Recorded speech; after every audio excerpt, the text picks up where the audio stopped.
Welcome to the Gravel Lot, the place where bikes are for everyone. The Gravel Lot podcast is presented by Be Free Ride Bikes Apparel. providing a fully customized cycling apparel experience to provide you and your team the attention to detail and personal touch that you deserve. And also brought to you by Grimpour Brothers Coffee, offering handmade coffee roasted weekly in small batches to give you the finest quality coffee to start your day. Choose their subscription service and earn your free bag of coffee today. Also by BioWheels Fit Studio and Workshop in Cincinnati, Ohio, offering you a full host of bike fitting services intended to provide the cycling enthusiast with the most efficient, comfortable, and sustainable bike fit they have ever had. And by the Ritual All Natural Skincare, providing small batch, handmade chamois cream, custom blended for your team or shop right here in Cincinnati, Ohio. Contact us today to learn more. And by Hand Up Gloves. Great gear, better times. Providing a wide range of apparel for bikes, snow sports, and golf in multiple designs and fits to let your personality shine. Our goal with the Gravel Lot is to inspire cyclists of all stripes to ride bikes, share their story, and have fun. We love all bikes and anyone who wants to ride them. So no matter where you sit on the spectrum of bikes, we'll always have a place for you in the Gravel Lot. And now, the hosts of TGL, John Woolry and Doug McClintock. Hello and welcome back once again to the Gravel Lot, the official podcast of all things cycling. I'm John, that's Doug, and we are so glad that you found us. Here at TGL, we love storytelling, whether it's us telling stories or us getting people to tell their stories. Convincing people to come on our show Yes, and tell stories. yes. Please tell us your story. But above all else, we want you guys to know that you will always have a home here in the Gravel Lot, no matter where your ride in life has taken you. So whether you are a new or an existing Pebble, welcome to the show. We are so glad that you are here. Welcome, welcome, welcome. Thanks for spending some time in this little pocket of the internet with us. It means a lot. And if you guys like what you hear today, believe in what we're doing, if you want to hear more stories like today, hit the like button, hit the subscribe button, hit the notifications, share the show with all your bike friends, do all of the things that tells the internet that this is something worth sharing out even further. Yeah, tweet it out to people you like. Share the show to them. Right. At them. At them. Yeah, at them. Their direction. Yeah, right. So that out of the way, let's get straight into things today. Leave your comments below as we go, whether it's on YouTube, Facebook, Twitch, wherever you're at. And if you want to hit up the link in our show notes, check out the website, go to the Etsy store, or support TGL over on... It's probably that way. We'll go that way because Doug's that way. We'll go that way. Fine. Over on Patreon. That's fine. In addition to visiting our little corner of the internet, make sure you go visit everybody else who makes us make a corner of the internet an actual thing, because they all have their own corners and they are our partners. Makes our corner more full. Like there's more people. We got people over in our corner, so it's not just us hanging out in the corner. Lonely, yeah. Right. We brought some people with us. Go get out awesome Uber custom kits from BFRB. The best fit this side of the Mississippi from our good friend Mitch at BioWheels. Your own personal chamois cream from the Ritual. Cool gloves, cooler people, delicious drinks from all of our folks over at Hand Up. Troy, maybe not all delicious. I've seen some of the Friday ones. They don't necessarily look that delicious. We're gonna make one, but I don't want to drink most of his. I'm real frightened by them. Yeah. But always, and especially today, the best way to start your day, coffee from our good friends at Grimpour Brothers. If you haven't seen today's drop, another awesome thing, taking care of an amazing young trans athlete who is looking to get gender affirming surgery. Jess is awesome, was on the Pink Blue White podcast. Yes. Go buy that coffee, support this young cyclist who just needs the community to know that they feel loved. I think that's an important piece of this. So if you want to send questions, feedback, all that sort of stuff on any of the social platforms, that's all there. As John said, the contact form on the website, all this stuff. But we also have a phone number you can call and heckle us at 513-400-5577. Seriously, like, leave us voicemail. We're just getting a lot of spam voicemails, and those are not cool. We want to get more interesting voicemails. And maybe if you send us a voicemail and it's not completely profanity laden,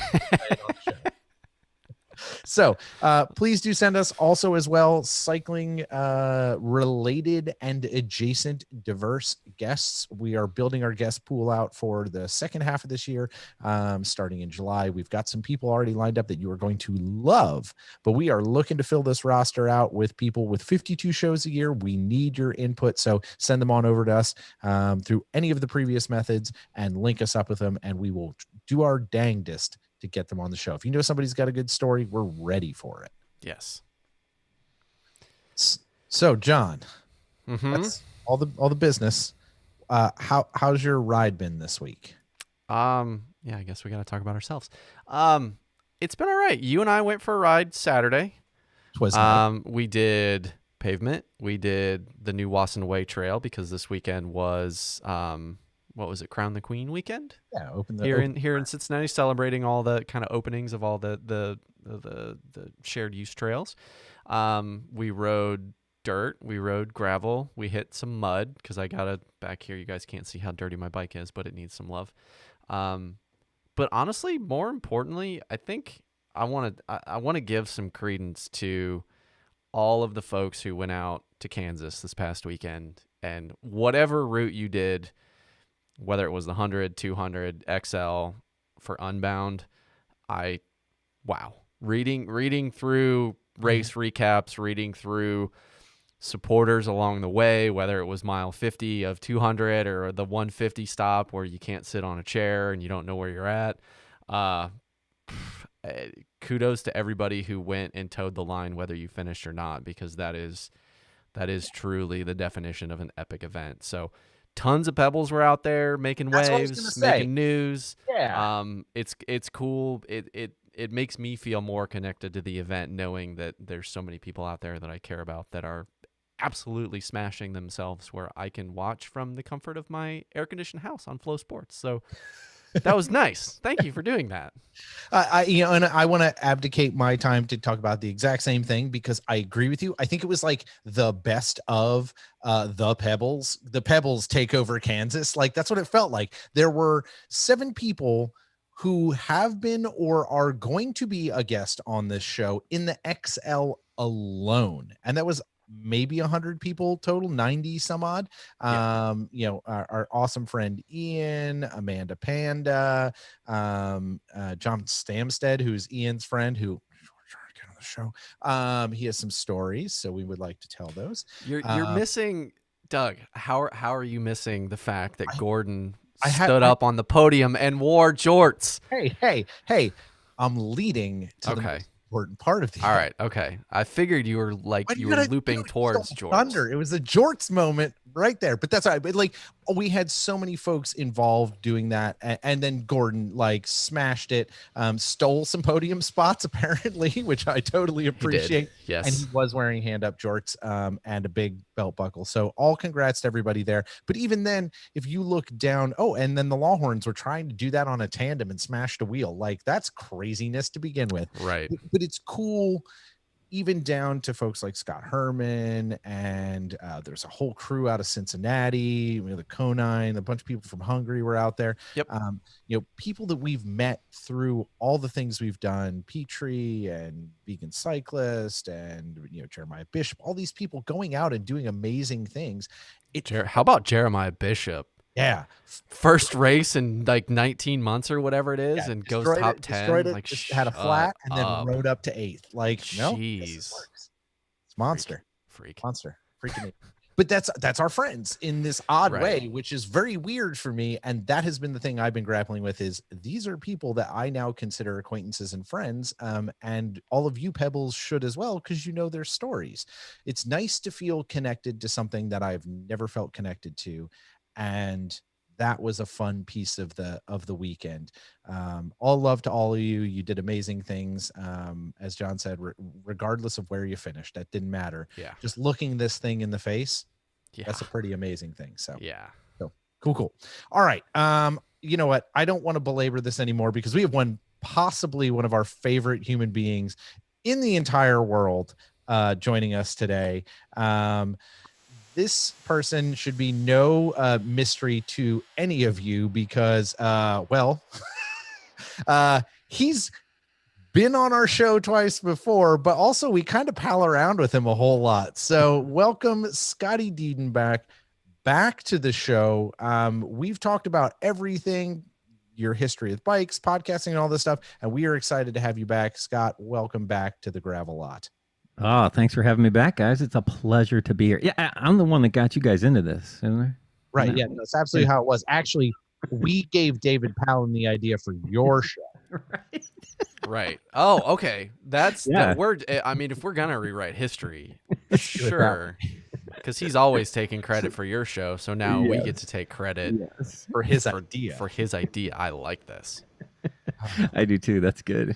Because then I can stop giving David credit, right? Right. Exactly. I feel like you did that a while ago, though. That's the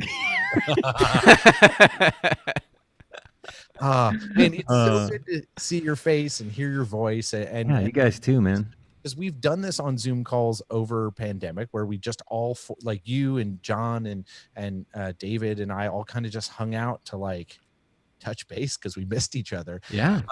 But it's cool to get to do this in kind of this new format that we have, and it's been kind of a new thing for us over the past 6 months. I know, Man. We're almost halfway through season 4. Wow. Whatever season that means. Whatever. So I think if folks don't know, Scott Dedenbach and Mr. David Palin host the Bike Shop Show, and have been doing this podcasting thing for quite some time, but there was a bit of a hiatus, and as we were going through this kind of weird period of time, and you got a new role, and I think this is an important role that people should know about, because like life changed for everybody, but I think yours is near and dear to my heart, and feels really special, and that is you became a teacher, essentially, for lack of a better term, right? That was it. Well, they call it a learning coach. Oh. So how did this fancier? Because how did this come about? The kids all still have a teacher at school, right, that they have to communicate with. So whoever does it at home with them is their learning coach. So yeah, when COVID obviously went crazy and all the school systems were deciding what to do, the local school system where I am now, that my niece who was about to start first grade. Dude, that's very like kindergarten. First grade, that's a seminal moment. You're not just doing half days anymore.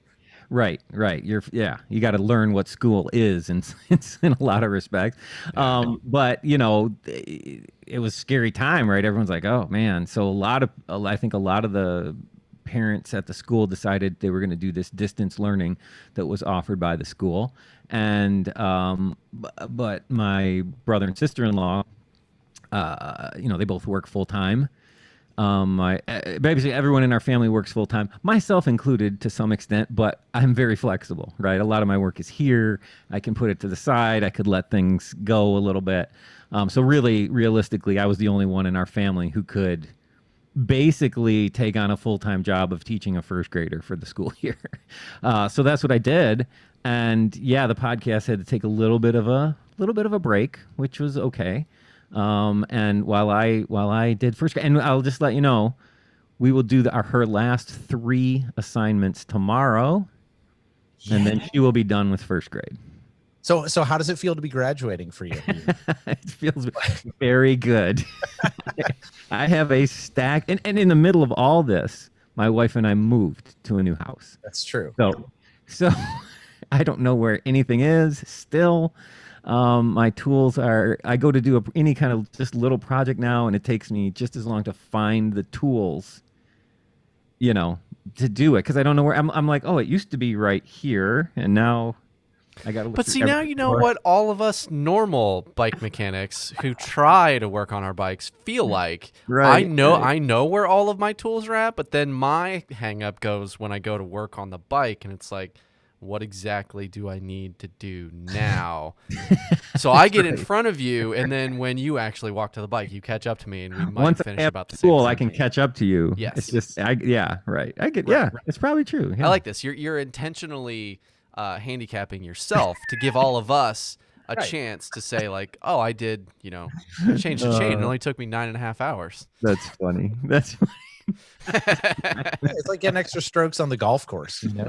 Right. Yeah, Exactly. whatever. Exactly. Level the playing field. So she's getting ready to graduate first grade, and Correct. that's a pretty cool thing to have been part of. Like, how has that experience been for you? Because this wasn't something that you were like, you know what, next year I'd like to do. Like, this wasn't your Right. plan. Exactly. How has this experience been for you, and what have you like gained from it, aside from like the fact that you now can do long division? Right. No, not even that. We're like adding and subtracting, but That's good. No, That's maybe where you needed to start, Scott. right. I will admit there were like a couple things that were like, I'm like, oh yeah, I'm glad. You're like, hey, do you want to do shift numbers? We can do shift numbers. We can subtract those. You know that show, Are You Smarter Than a Fifth Grader? Kind of felt like that a little bit at a couple. No. Yeah, it was like really frustrating at times. I mean, I don't know if anyone's tried to do it, but if 6-year-olds' attention span is very short. They're not. There's no priority to school for them, right? It's like whatever. I'd just as soon play over here as do this assignment and that stuff. So it was really hard to get them to focus. And a lot, like I mentioned, a lot of the parents chose to do this distance learning. I think the number that are actually finishing tomorrow is about a third of the ones that actually started in September at the beginning of the year. Everybody else, the other 2/3 have all gone back. That you had there was only like 3 opportunities throughout the school year where you could switch from distance back to in person. Yeah. And each time a big chunk of them left. So because it was just too hard. It was just too time consuming and too difficult. For an example, do you know how many pages I have scanned and sent to the school in this one school year? I just checked today, 1,300. Whoa. So it's probably every single assignment or reading or worksheet or things like that to prove that you're actually doing the work. That we actually did it. Right. Yeah. Right. So 1,300 sheets, which is incredible. You have to have your own filing system at home, electronic and paper. And the time to scan a page and, keep it all organized, make sure you're handing in the right thing to the right place at the right time. It's just... Right, the 6-year-old doesn't understand internet chain of custody. Like no. They don't know that crap. Well, and I think even further than that, you're taking a kid from being around all of their friends in this a lot more structured life to being home, not really necessarily understanding everything that's going on around them, and saying, Uncle Scotty's going to be your teacher now. And it's just that, just the sheer leap of faith that it takes for even to do that as like watching my wife's students go from, 19-year-old college freshmen to be able to try and work remotely in school. Right. Like, it's a big jump for 18, 19, 20-year-old college kids. Like, you're asking a 6-year-old to do a lot of kind of mental gymnastics of like, okay, no, now this is what school is. It's completely different than what you knew it as, but in another year, you're going to go back and it's going to be all normal again. Right. Well, I think in some sense I did have a little bit of an advantage because she did come to my house. So it wasn't home. So she still left and went somewhere else. So I think you're right. But I think that was actually a help. And then because we moved and we had this extra little bedroom and we set that up as a classroom. So she's basically Rena's classroom, right? And everything is set up in there, and we got the solar system on the wall and a world map on the so it's like a classroom, number lines and the alphabet, all that stuff. So we tried to minimize that, but I think you're right. It's for her to wrap her head around that is difficult. So what about you? You've done a lot of things. Like for anyone listening for their first time, you can go back. I think you were season 1 and then early season 3. I was on season 1? I think so. Wow. Were you right at the end of season 1? I think so. We were all in a hotel room. In it was fun. In Louisville, right? Yeah, because we were right outside the roller coasters and stuff. It was national. Across nationals. Yeah. But so you've done all these your career, first career, then getting into bikes, getting into bike racing, being a mechanic, all of these different things that you've done, all the different people that you've worked with. What is this experience working with Rena taught you about yourself? Oh man, I think I don't know. That's hard to say. I will say this about it. I did say to like I said, this has been frustrating. But I said to my wife the other day, I said, as glad as I am that this is going to be over in a week and I can get to this list of projects, there is going to come a time next year where I go, man, I miss seeing Rena every day. Because it was, that was really kind of cool. That day is going to come. I need to get away from, I need to get a bit of a break in there. But that day is going to come and it's going to be like, oh, that was really cool. That was a really fun year that we had, getting to do all that stuff. So I think that will come. And I don't know what it's totally about myself, but I will say it does make me more. And I don't know if I don't have any kids, so I don't know if boys are the same as girls, but just her, she is always, she has bad moods and everything, but just always looking on the positive side of stuff. And I like recognize that in her. And I was like, I need to learn from her too. Right. And this is something I need to learn from her, is not to take this so seriously. What's she going to do? Not pass first grade? Right. Well, you don't show up, Scotty, and scan the papers. Then right. She's depending on you to do your job so she can pass because she's doing all the work. Right. But if you I compare think it to like building a bike, the bike has to be perfect. This doesn't have to be perfect. She's still going to pass first grade. But that's kind of one of the unknown positives that came out of all of these kids being back at home during this really, really stressful time for all of us. Mm-hmm. I still don't consider myself an adult. I know Doug doesn't, but like for all of the like adults out in the world, trying to navigate through this pandemic, whereas the kids are kind of the most flexible ones of the bunch in terms of just like, oh, I get to go see, I get to go to your house and I get to do school there and then I get to go home and that's my day. It's really whatever. It's no big deal. I think your guy's friend and mine, JB Hancock, said to me, he has, for anybody that don't know, he's very, he's got his PhD in education and science education specifically, blah, blah, blah. But so I've talked to him several times over the course of this, and he's like, one of the things I hope comes out of so many people doing this distance learning with kids is that, whenever anyone talks about teachers as a profession, the first thing you always hear is, they only got to work 9 months out of the year. What are they complaining about? He's like, but what I hope this teaches a lot of people is that teaching is really hard. Yeah. Right?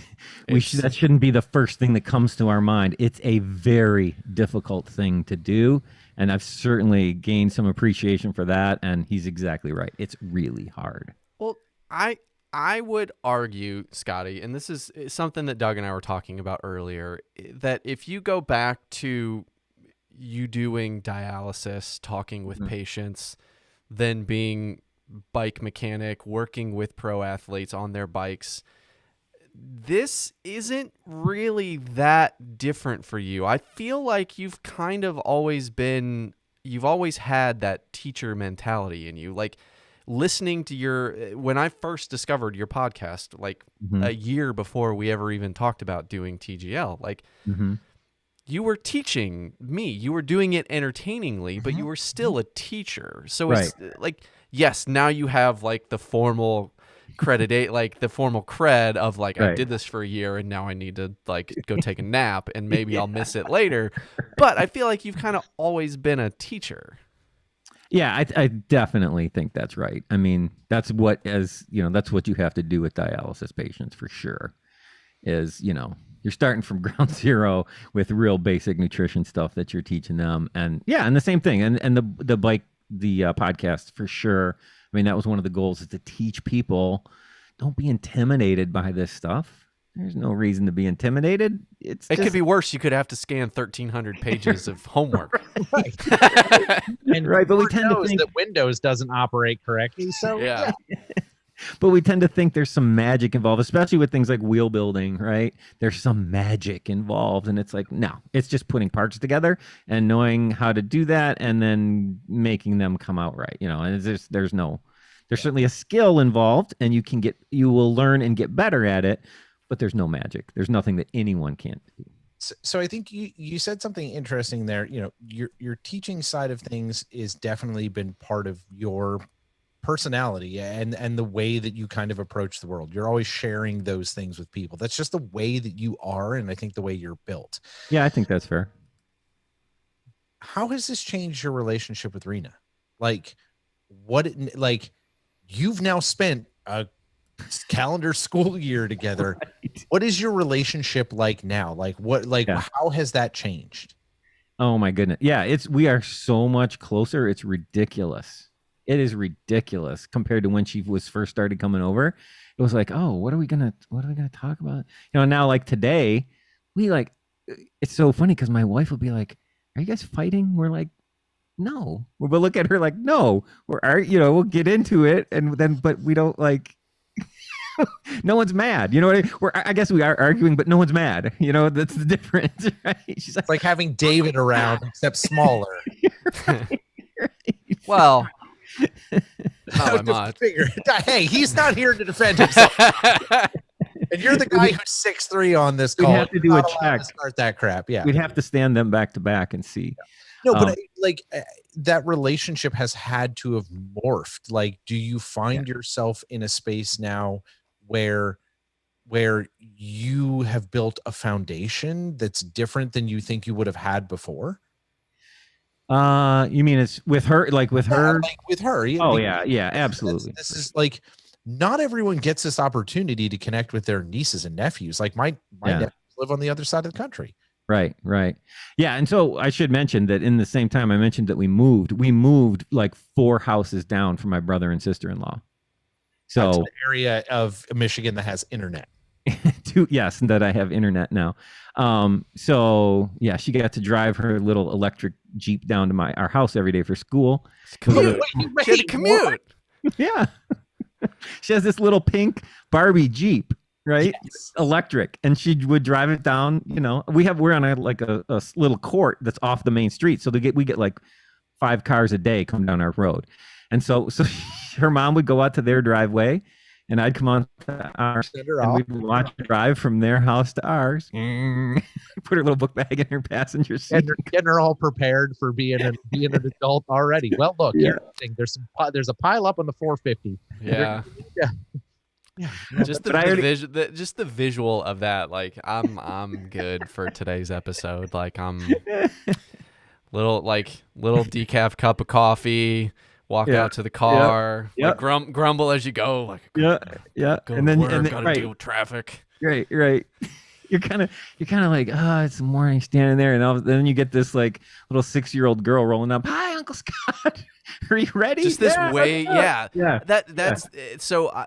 I'm very lucky in the sense that I live in the same city as my niece and nephew as well, and there is just this.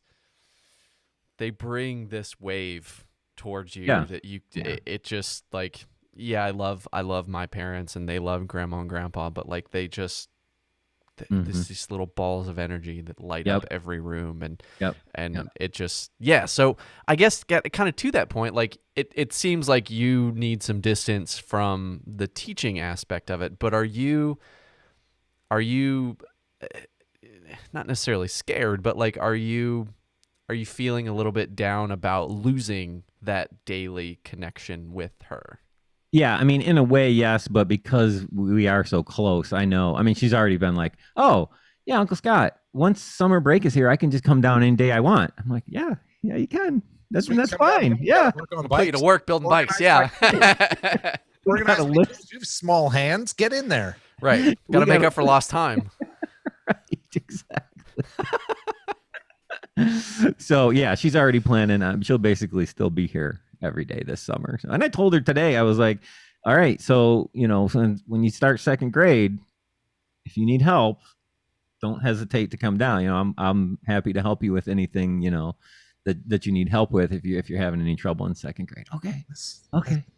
That's so special. Like that's just so special. And like not everyone has had that opportunity. And I think a lot of families have had like challenges. I know with having to homeschool their kids if they're, two parents working full time out of the house or, in the house and having to school. So like for both of you, I think this has been kind of special, and that's cool. Yeah. I mean, I'm about to turn 54 and she's 7. So I told her we were eating peanuts in the shell the other day at lunch. And I said to her, I'm like, Rena, when I'm like in my 80s, if I still have teeth, will you like visit me and like crack the peanuts for me so I can still eat them? She's like, oh yeah. I'll come and do that. I'm like, okay. Oh, melt. Just melt. Yeah. So I have a safety net now for when I get Yes.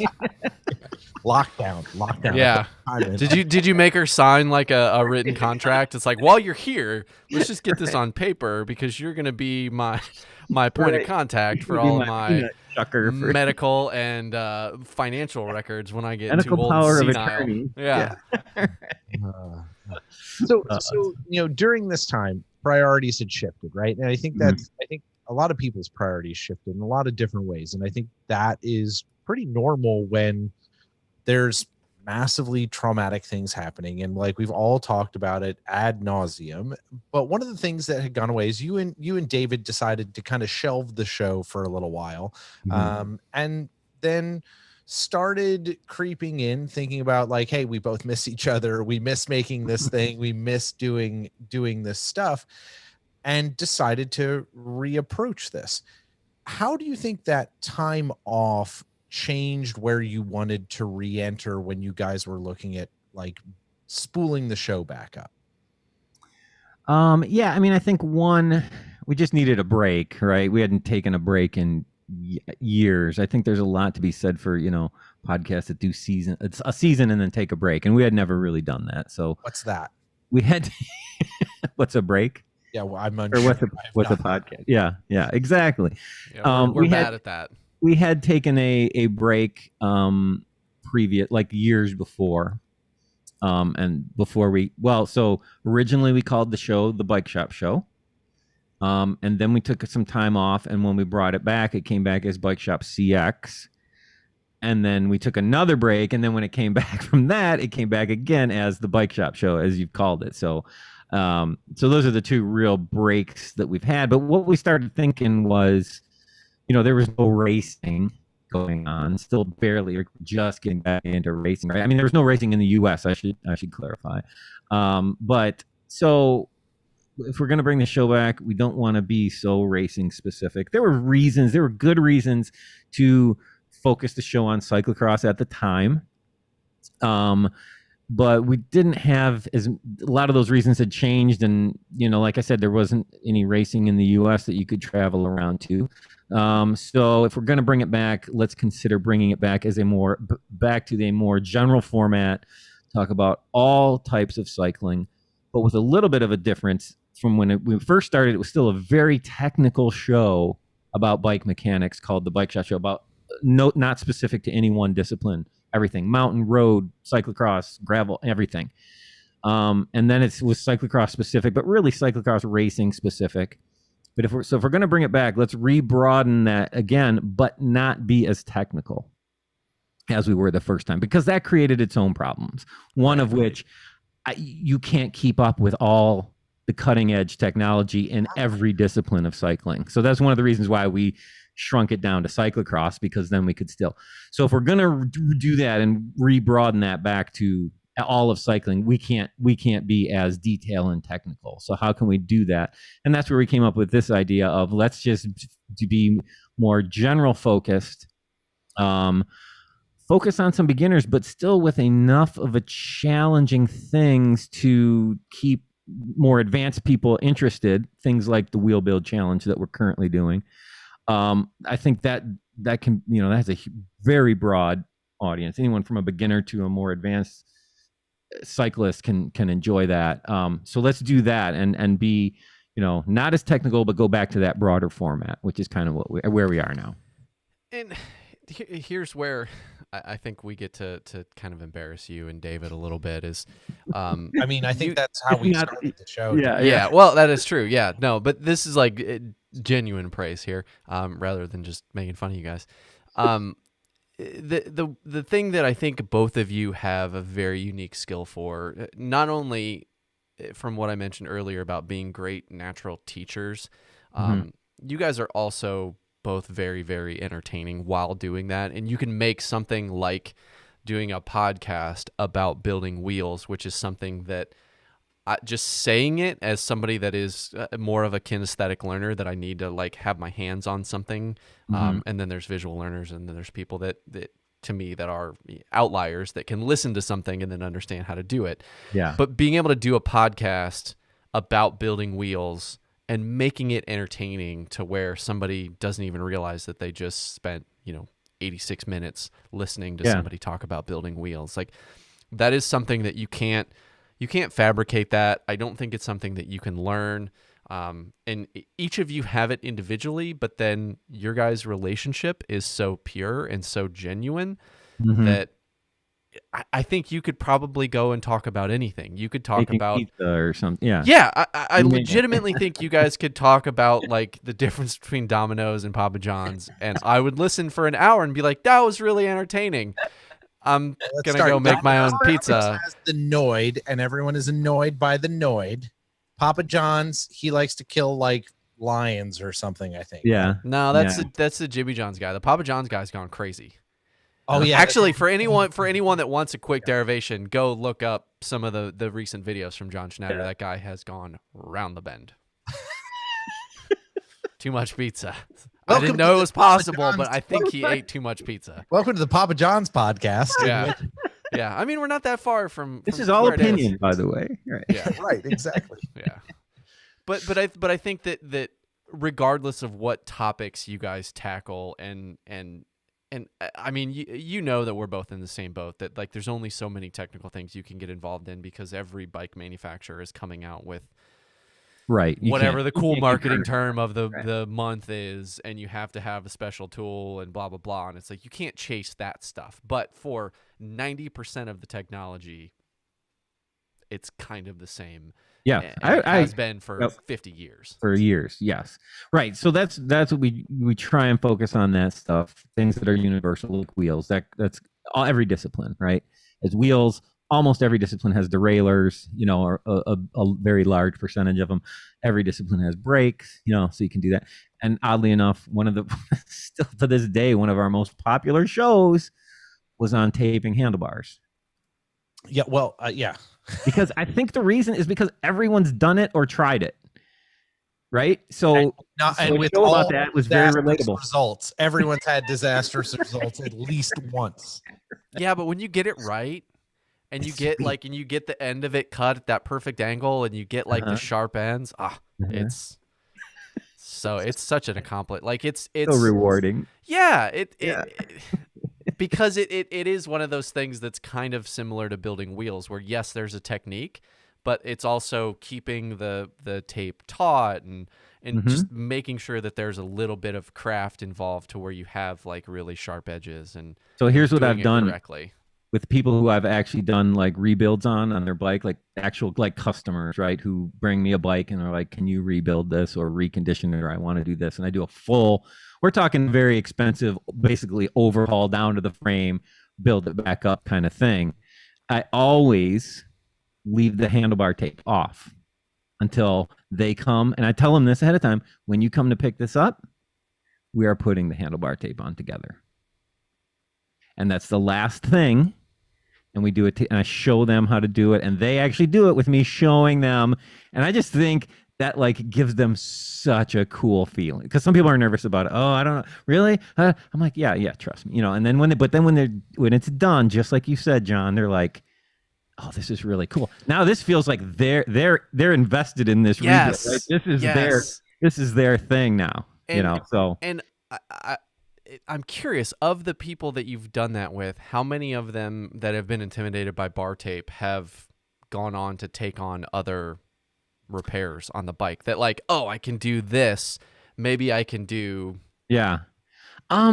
I don't know. That's a good question. I don't think probably not as many as I would have hoped, but but I do think it makes them feel like closer to the bike, though. You know what I Yeah. mean? It makes them feel more. It's like changing your first flat. Like there's Sure, I mean, exactly. people that I've ridden with they're like, "Oh, I can't put on tubeless tires." Like, yeah, you can.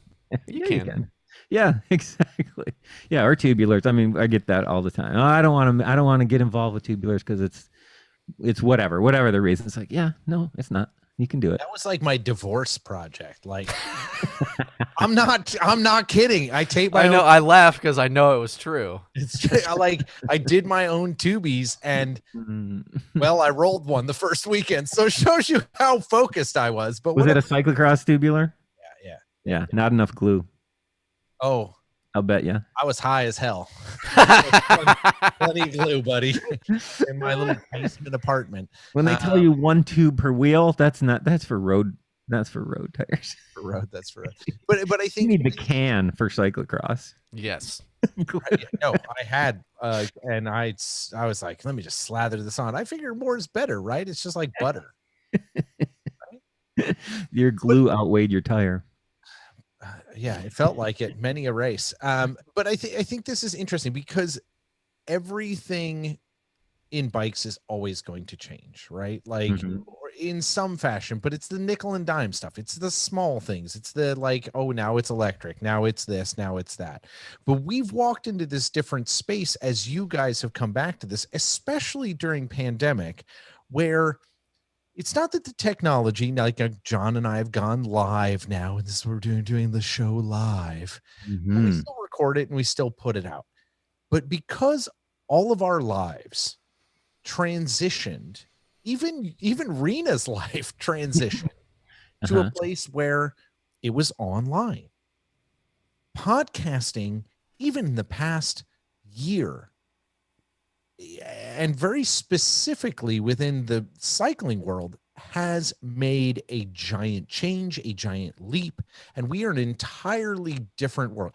Everyone has a podcast, Yeah. and they are talking about every single thing and just the minutia of this or that or this.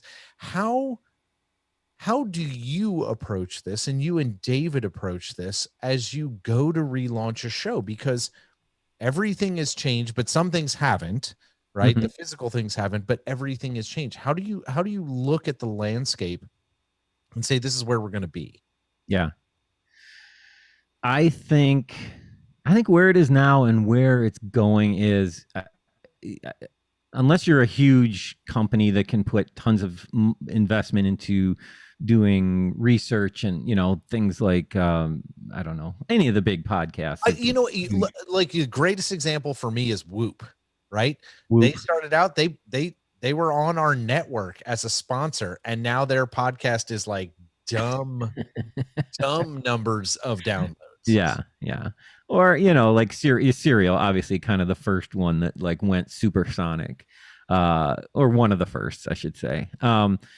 So I think if you're gonna, if it's not gonna be your full time thing, and you're doing it as a passion with something that you really love and want to just keep going, you're gonna have to be probably satisfied with, for now, maybe slightly lower download numbers.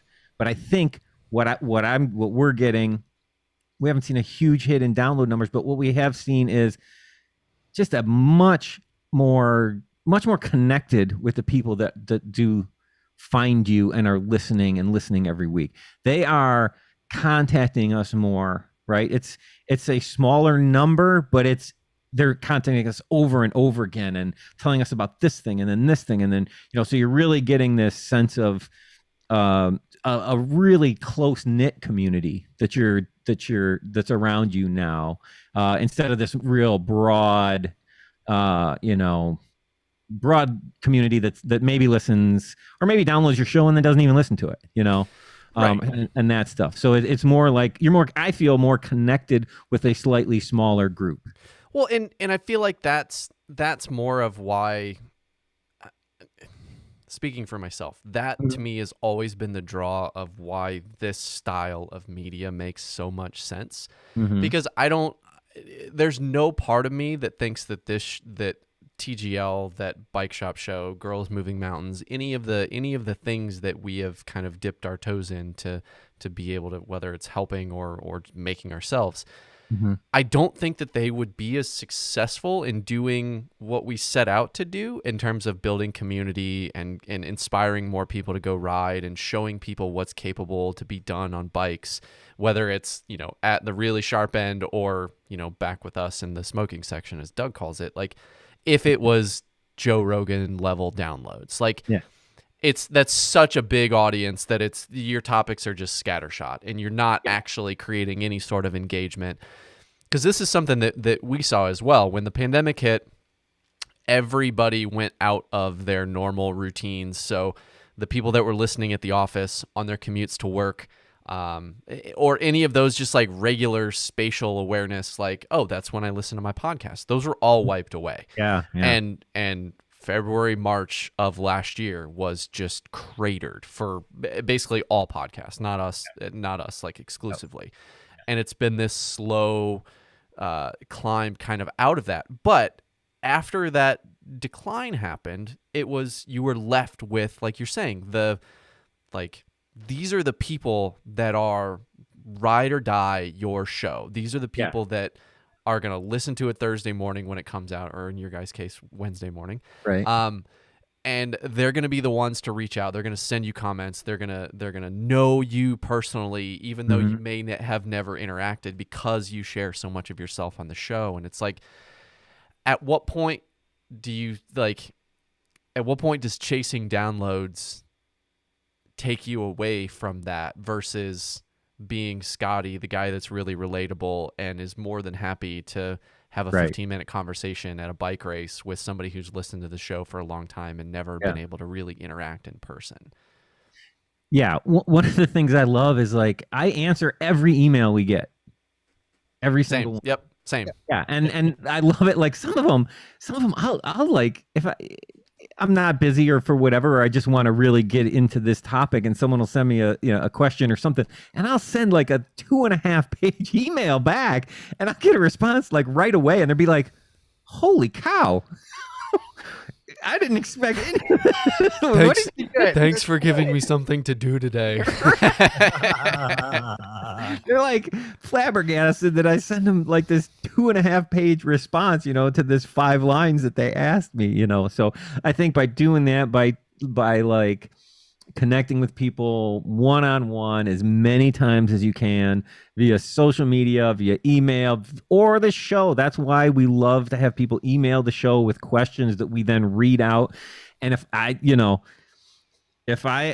there have been, I don't know about a lot of times, but there have been several times where I've simply had a brain freeze and skipped over someone's email, and they say, "Oh, I was hoping you said you were gonna do my email this week, and I didn't hear it." I'm like, "Oh, they're right."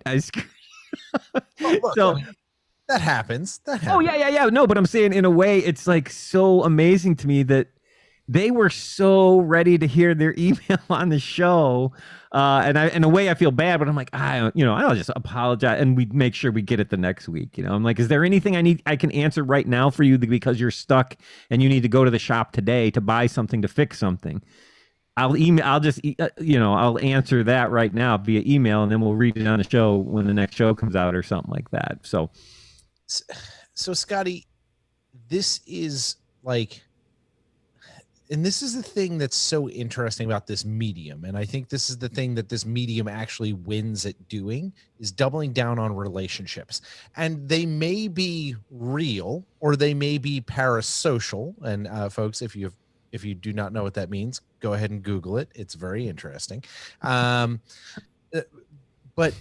they like ghosts. Yeah. Parasocial activity. No, but parasocial really is that people who you hear in your ears, or you think that you see on the internet, you develop a relationship, but it's not an actual real relationship in the space. Sure. How, like, you guys have taken another step in this space, and I think it's fascinating because I don't see anyone else doing it in the cycling space right now. And I'm curious how you feel as a host of a show that has decided to make this leap, how this has been. Through your Patreon, you guys have decided to set up a Discord server. Mm-hmm. And this takes things from a parasocial relationship, right? Where you post something on Twitter or you talk about their question and maybe respond to them in an email, to a place where there's actual discourse. Yeah. How has this like experiment, this branching out for the show been for you and David, and you think maybe the people from the Bike Shop Show community? What has this done, changed? What are positives? Where are things at in this space? Because I'm on some Discord servers that are outside of, like, we have one for work, but I have Discord servers that I'm on other places, and sometimes my interface with that is different depending on my relationship with the actual people in that. So how has this for you? Yeah, I think, so we're just getting started with it, so I don't have a ton of experience with it yet, partly because I've just been so busy. So I've even put stuff out on both Patreon and Discord, like, thank you guys for being so patient. I have certainly not given this the attention that I want to, but as soon as the school year is over, I will. So coming up, yeah, we're going to have like a regular voice chat on Discord with anybody that wants to that is a Patreon member and wants to show up to the Discord and chat. So we've done one, and it was a small group of maybe 6 of us, which was really good for the one that we've done, and it was awesome. It was just awesome. It was a couple of the really diehard people who've one that we've had on the show before, and a couple other people that we knew fairly well just via emails and social media chats, and have actually run into at races and things. So we kind of knew them. But we'll see. Yeah, it is very interesting. I'm curious myself to see if that's going to turn into more, because it is. Yes, you're completely right. This parasocial thing where, like, I've had people come up to me at races, like, and start chatting, like, I know who they are. And and they haven't even told me their name yet, right? I don't know. Right, but they know you. But they know me, right? So they're going on, and they're right, and so I'm just much like, about you, right? And I'm just like, oh, yeah. This I had a guy asked me for took a selfie and then wanted an autograph. I'm like, what? But is this the opportunity for spaces that are as intimate as what we actually do? We're not Joe Rogan, as John said. Is this the opportunity for spaces that we operate in that are maybe not as crazy in followers, where we have the ability to really build relationships? Yeah. Is this the opportunity? Yes. I absolutely, I think it's another tool to do that with, for sure. I think a lot of the tech podcasts, which I listen to a lot because John mentioned my second or third career. Also in there, I got a couple computer certifications in networking. I listened to a lot of tech podcasts too, that were some of the first podcasts ever, and they've all discovered this, and this is kind of what made me like, oh, we got to do that on Discord with a cycling podcast, right? Is these idea of these, like, kind of TED Talks style things, which is something that would be cool to get to on Discord. Is, okay, we're gonna even take a element of the show, say the Wheel Build Challenge. We're gonna do a segment of that on Discord live with everybody. Well, we're gonna talk about it.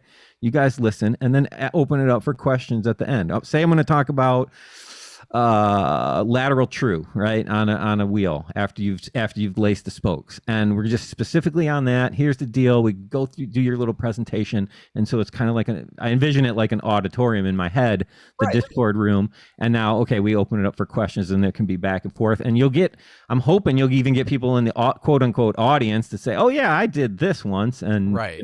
This is what happened, and you'll get this more of a round table actually than a speaker listener kind of thing. But I feel like, going back to kind of, Doug, where you were going with this, is I feel like that's what a lot of us are looking for. I don't think anybody in this kind of world of cycling is looking at their relationship with cycling as a truly, I'm on an island, I am selfish, I'm just out here for myself, because if you're going to race, you have to race against other people. If you're going to do group rides, you got to do group rides with other people. More than likely, you have to go to a bike shop and meet other people and meet other mechanics. And like it's almost impossible to do these things kind of on an island. And when you're talking about like a Red Bull podcast or Velo News or something like that, is their reach is almost so big that you can't relate to it as well as like, I've been listening to Scotty for a while. I have endemic trust in him. He's been there, done that. I know I can go talk to him rather than this podcast that's getting 20,000 downloads a day or something like that, where they're not going to respond to my email. Like Exactly. it makes it accessible to where somebody can kind of, I look at it no differently than somebody sending you an email of like them walking in the door to your bike shop, of like you hear the little bell ring when you get the email notification of like, oh, it's an opportunity for a really cool one-on-one interaction with somebody that loves bikes. And like if no one gets anything else from our show specifically, I hope that you guys take away this idea that like Doug and I love this and we love hearing your guys' stories about it, because this is how we all relate to it, and it's how we all kind of connect to each other by sharing cool stories and like us living vicariously through you guys doing cool stuff and then coming and telling us about it. I mean, I've had people email me back and be like, "Oh, thanks so much for responding to my email." Like they didn't expect it. Right. They just yeeted it into the void and we're like, someone will maybe, whatever. Right. And I kind of feel like a lot of these larger shows, a lot of people probably just go, they don't even bother to send in a question because it's like, what's the, right. Even if they do read it, what's the chances they're going to answer it, or, so yeah, there is that opportunity that you have to do more of that stuff. So I hope, that we get more people on the Discord server to do that, and that it's as much fun as that first one was. So before we jump off of Bike Shop Show, and for everyone out there, every other Wednesday morning, you can find it on Gravelot. You can find at the Bike Shop Show on, you guys are Instagram and Twitter. Plenty of places to go download it. Subscribe if you're not already. It's fantastic. Join Patreon. Get on the Discord. Yes, get on their Discord server, and you can actually interact with these celebrities just like we're doing. So I'm curious. We kind of covered some of the back end of how we inspired David to tell you to start the original Bike Shop Show 10 years ago. Before we really probably wanted to 11 give years you ago. guys we really wanted to give you guys an opportunity to really flesh out the whole podcast world before we jumped in. So it's like sending your lead out, so then we're gonna sprint to the line. That works. But like knowing what you know now of starting Bike Shop Show, doing Bike Shop CX, coming back to Bike Shop Show, and kind of the arc of how things have changed, factoring in Cyclocross Network and a lot of the other things that you've been involved in. If you were to give yourself 11 years ago, or really David, advice 11 years ago about starting the podcast, what things right now would you say are your main takeaways from doing this for so long? Yeah, I would say one, I wish we had started. It's so hard because back then it was a whole different world. Let me just throw this. When I first started doing them, I didn't even give the shows a title. I just gave them a number. It was Bike Shop Show number 1, Bike Shop Show number 2. Well, and to be fair, there was no landscape. There wasn't a podcast landscape, let alone a cycling world landscape. The number of cycling podcasts, I know what they were. There was 3 cycling podcasts that had more than today, new ones. Right. Yeah. I'm talking about ones that had more, you'd search and you'd find like someone did three episodes and they haven't done a new episode in 8 months or something. So not counting stuff like that. I'm talking about people that were regularly putting out shows. At the time, there was 3. The Velocast over in the UK with John and Scott. The 2 Johns, with John and John. Right out of Cincinnati. Right out of your hometown. And the Fredcast. Did you guys ever even listen to the Fredcast? No. It was before my time. That was and David Bernstein was the first. And that was it.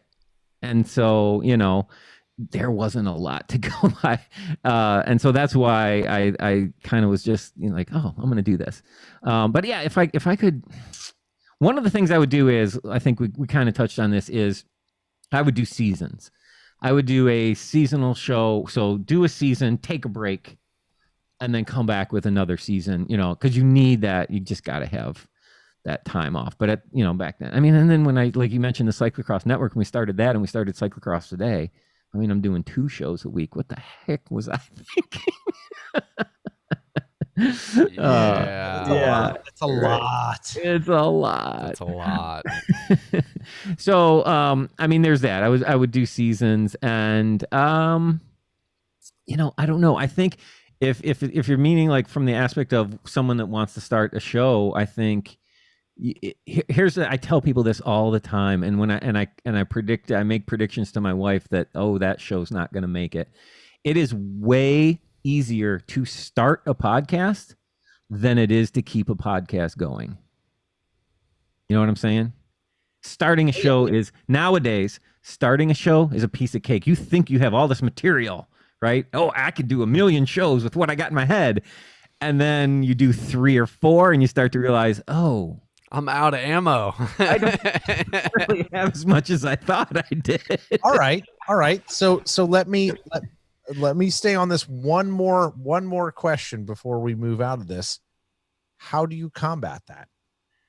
Because you've been doing this for 10 plus 11 years, right? How do you combat that fatigue, right? Someone who's out there listening right now, because they're like, oh, we want to listen to these podcast luminaries talking to each other.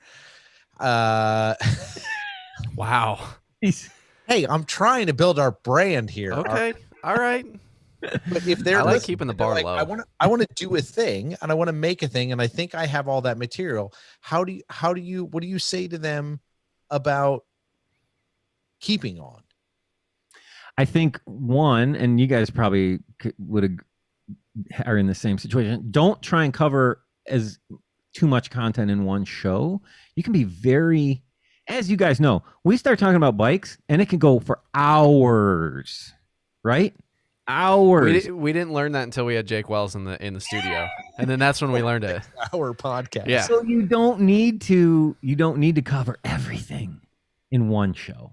Pick a incredibly small area and stick with that. There will be way more to talk about in that one little area. For instance, taping handlebars than you think.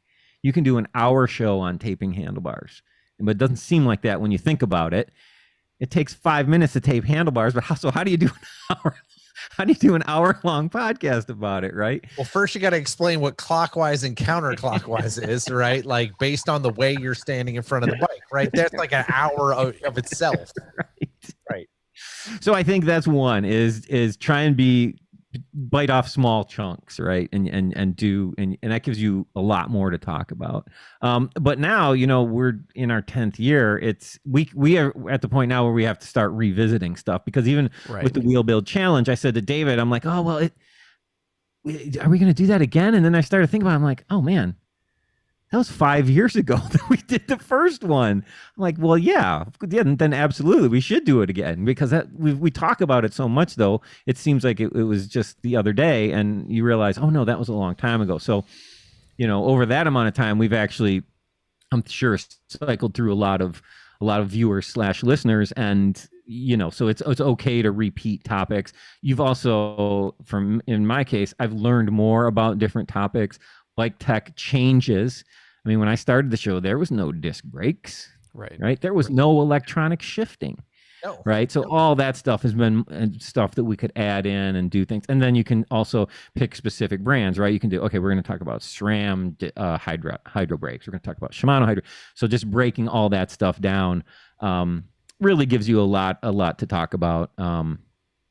So yeah, that's So let me ask this: since you've had 2 times where you've kind of taken hiatuses from the show, and I know that this last one was you guys were both burned out. It yes, it coincided with the pandemic, but I think that was kind of the straw that broke the camel's back for you guys. Yeah, Like you for were, sure. I know you were already flagging in terms of like feeling the grind of it all, and Right. David switching jobs and things like that. Like, what have those times of taking hiatuses taught you about basically the exact same question? Like, it's one thing to say, I've got ideas, I could smash a podcast, I'll get to 1,000 downloads and be in the top 2% of all podcasts in 2 weeks. I'll do it. Like, Right.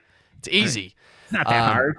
But starting it, okay, fine. Creating one episode, and then once you get into a rhythm, okay, keeping that up. It's just like training. It's just like going to school, anything like that. Like, you have to continue to put in the work. But I got to believe for you that there's just as much learning from getting to the point, to that precipice of like, I have to stop.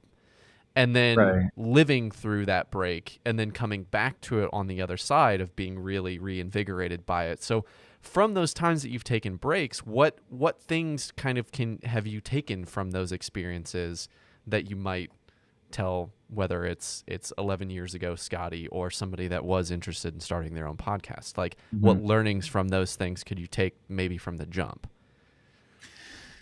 Yeah, I mean, I think, and I don't want to speak for David, but he and I have talked about this, and I think he thinks the same way, that the thing that I really missed when we took the time off, and the thing that actually brought us back, was missing the interaction with the people that listen to the show. Absolutely. No question about it. Right. Is the email. And even like during the pandemic, when we had the time off and we had people emailing us still to the show email, just checking in. That's got to feel so good, though. You guys okay? Awesome. Yes. All right. We haven't heard from you. You okay? Amazing, man. We were just like, I would forward them to David and be like, check this out, man. This is incredible. And he'd be like, dude, we got to start the show again. So, yeah. So, I mean, that's really the reason I think we, when we did our remote break, or who knows, maybe not even decided to come back, if it wasn't for that. But, yeah, God, I started the show, thinking it would just be a small, and I think you guys kind of had the same, it would be a small Michigan-based bike podcast. Right. And then and within weeks, I'm getting emails from California and Europe and, all this. Did I ever tell you about the time I started getting all the downloads from England? Did I ever tell you guys this story? No, please. I know this is a story-based show, right? Good story. Yeah. No, So tell it right I now. started noticing in my Libsyn numbers that like I'm getting all these downloads from England, and I'm like, well, this is great, but I wonder what happened, what sparked this. And so, it went on for a few weeks, and finally I get this email from none other than Sean Lally, the director of Cycle Systems Academy. Yes. And he's like, oh yeah, I've been assigning your podcast to our students. Nice. That's great homework. I was like, awesome. Hey, Scotty, this ties right back into you're a teacher. Yep. Yeah. Yes. Yep. It's perfect. Yep. Thanks. I was like, Lally. what? Good job. That's awesome, man. And then, now Sean and I are good friends, and we've never met in person, but he's been on the show probably, I don't know, 5 times. So. Right. But this is really what this is, right? For those of us who make a thing, it's us wanting to speak to people that want to hear us. Mm-hmm. And not because that they want our wisdom or any of that crap. It's like it's kind of selfish in a way. We want people to listen to us because we feel like we need to be heard. Mm-hmm. And that's the same reason I have John in my life, and the same reason I have you in my life. It's because of what I wanted is someone to listen to me so that they could develop a relationship with me. And I think to some extent this medium is all about that. It is all about the Dig me. relationships. Yeah. No. I mean, as a It's- Leo and it's- someone who needs attention, yes. But really, it is about the relationships you build through this, and I know you guys have, and John and I have built some amazing relationships with people that we've met through the show, Mhm. and by doing this, and for me, my whole life is about the relationships I get to build. That is the thing I value, and I look at where there are those confluences and how people have been brought into our lives, and this is where I'm going to drastically grab the gear change and move us away from talking about podcasting, but by the people that we have in common. And I think this is exciting because I'm starting to see this happen for us, and you've been doing this for years, right? You have done this show, built a professional bike mechanic job, and developed relationships throughout the industry by working with people that you've met because either they heard about your show or you showed up in person and did a thing for them, and it started to create and click these relationships together. Yes, for sure. And now, like, I'm excited because we have this thing that's coming down the pike for all of us, which is kind of a time that we have not seen you in like I know. almost 2 years. It's so horrible. Oh my goodness. Since you were last in Cincinnati, and we're sad that we haven't done it, but we get to go do something with a person that you introduced to us and create a relationship for us with, and that's our good friend JB Hancock, up in Alma, Michigan. The pride of Michigan cyclocross. Right. I should say former pride of Michigan Former pride of Michigan cyclocross, the PT Barnum. PT Barnum, yes. Of Michigan, right? Yes. He is. And he's putting out events and doing these things and doing this stuff, but this is what this is all about, is about those relationships and being able to lift those people up and continue to develop those relationships. So for Pebbles, if you do not know and you are looking for something to do in July in Michigan, 17th, July 17th, it's a very nice time in Michigan. Michigan does not have cicadas. No, Ohio no, that's enough of a reason for everybody in the Ohio Valley to go to Michigan in July. Correct. Yeah. But we're all going to go up, and we're all going to be at the Alma Glen Gravel Glen Ramble Jamble, Jumble, whatever you want to actually call it. But it's actually the Alma Glen Gravel Ramble. And it's an event, and John and I are doing one aspect of that, which is a TGL fun ride. If you've never done a gravel ride and you want to get into that, we're going to lead a group. I think it leaves at 9:30 in the morning. It's full like support with John and I, and snacks and fun and a early, like, we're going to do a Zoom a couple weeks before to get you prepared and all that stuff. But you're going to be there too, right? Yeah. Like, this is an event where you are going to be supporting a friend that you made through the relationships that have been built through this. Why do you feel that still, regardless of the fact that you're not out there servicing all these, top level people, why do you feel like doing these things and being there and being present is so important? 2 reasons. One, it's JB Hancock. That's simple, right? Coolest guy ever. And I just would help him with if I could help him with any event he puts on, I would do it because he's just awesome. And he is doing everything he loves cycling in general, and he loves cyclocross specifically. But the other reason is just because it's, I was thinking about it. The last time I supported the Glen Gravel, Glen Close, Glen Campbell, Gamble Ramble it was like I brought all this stuff. Like I had my van, my race van, right? Loaded with tools, everything you could think of. And it dawned on me, I was actually talking with David about this the other day, and I was like, I don't need all that stuff. The people that came up and actually needed help, they needed like a little bit more brake lever, and they needed like their rotor was a little bit bent. It's like, why was I bringing they need a 15 millimeter wrench. Why was I bringing like the bottom bracket thread chaser for God's right? If you have that problem on the Glen Gravel Ramble, you are in trouble. Right. But that made me realize, so to your point, Doug, it's like this is the community where that we need to break down as many barriers as we can. And if there's someone there, if I can be there for that beginning person who just got a new bike, or maybe they've ridden it 10 times and they have never taken it in for the 30-day tune-up, and the cables have stretched, and now they're halfway through this ride and they've got no brakes. Right. And they're panicked. It's like, chill. This is a 30-second adjustment and you will be good to go, right? So if you can do anything, and maybe you've saved that person from giving up. I don't know. Who knows?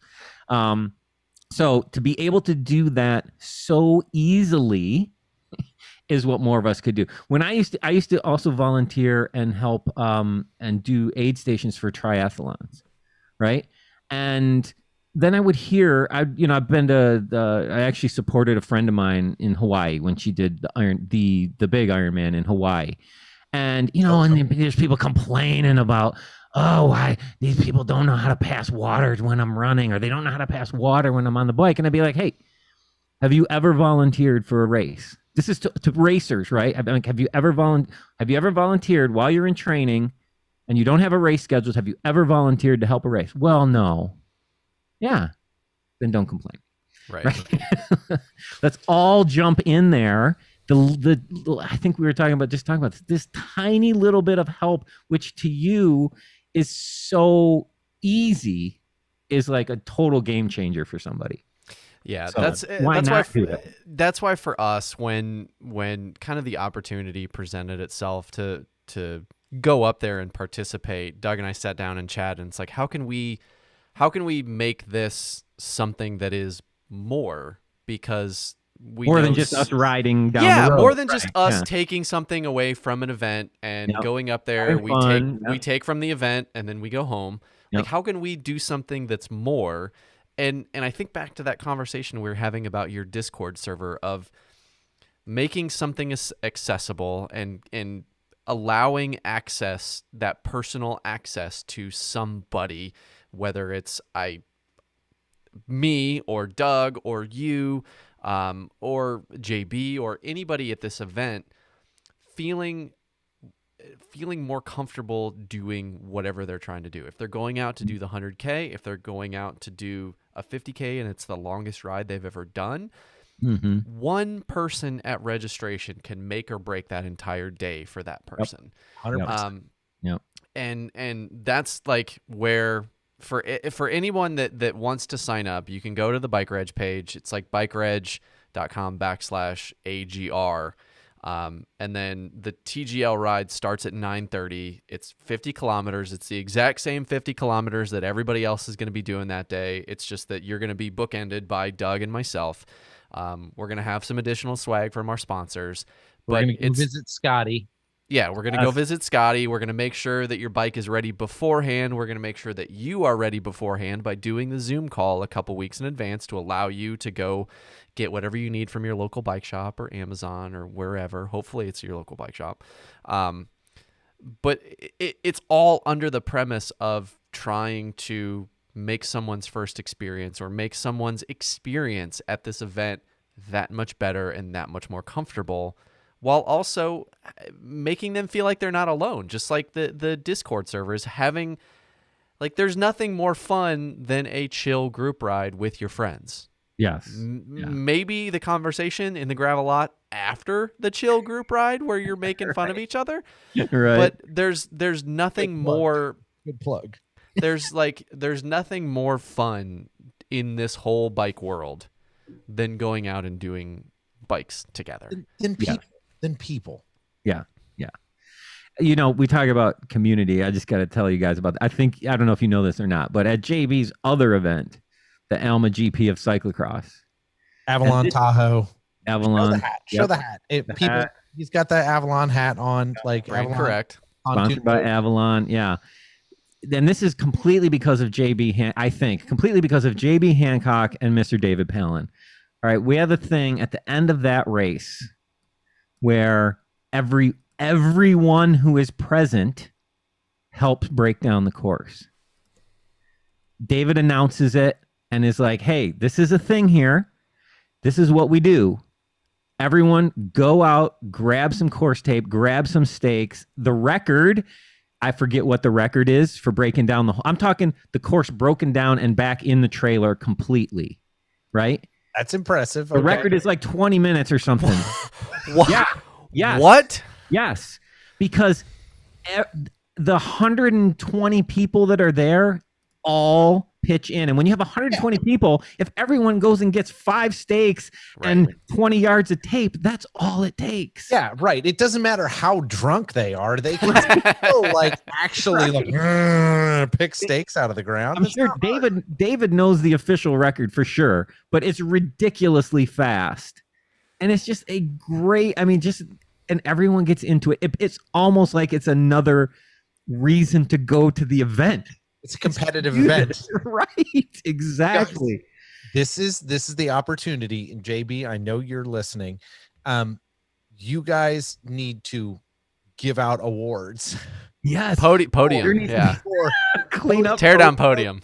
Tear down podium. Like, this is a legit thing. No one's doing it right now, but you need to do it. Tear down podium. Yep. Stakes pulled, yards of tape. And you will get this thing done in 15 minutes. Yeah, and it started one year, and it's become a thing every year, and it just warms your heart when you participate in it and when you see it happen.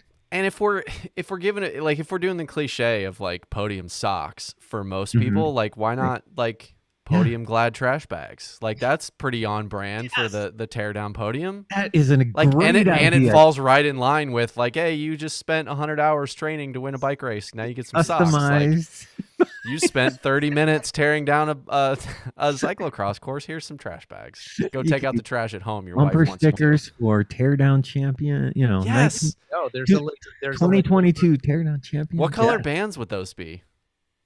Oh God, I don't know. Like black, like that weird brown green. There you go. The color of some trash bags, like every white, trash bag color, like white, but with like checks through it because it's the Flex Force stuff.